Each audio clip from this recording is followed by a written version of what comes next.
the eyes of the world again are on Paris. President Obama and nearly 150 other global leaders are gathered there in the face of heightened terror fears. The president spoke minutes ago to the largest ever summit on climate change. He said, quote, "We have come to Paris to show our resolve." And he called the conference an act of defiance after the Paris terror attacks. The summit began this morning with a moment of silence to honor recent terror victims. A CBS News New York Times poll out this morning shows most Americans support the goal of the conference. 66% say the U.S. should join an international treaty to reduce global warming. 54% say protecting the environment is more important than stimulating the economy. Margaret Brennan is in Paris, where security concerns threaten to overshadow the talks. Margaret, good morning.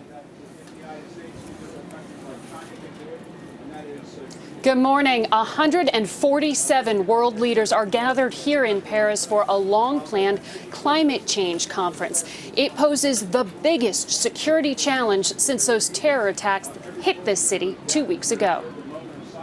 The world's two biggest polluters, China and the U.S., kicked off the climate change summit. It is our responsibility to take action. A pledge made as smog climbed to dangerously high levels in China. The goal in Paris is to limit global warming to 3.6 degrees Fahrenheit from pre-industrial levels.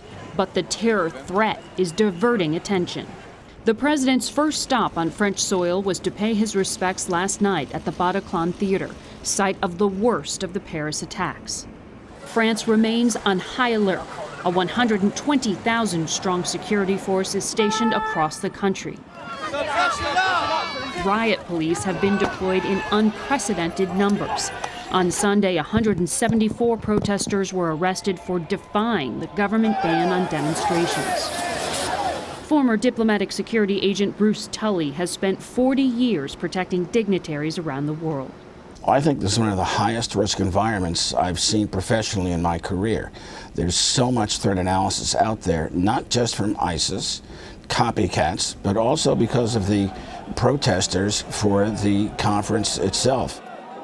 Environmentalists silently protested the ban on their march, leaving their shoes in the square they had hoped to walk through. But as with so much in this still mourning city, life marches on.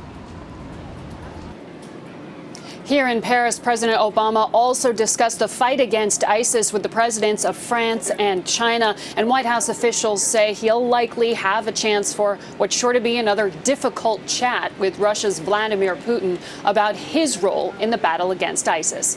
Gail? Margaret Brennan in Paris, thank you.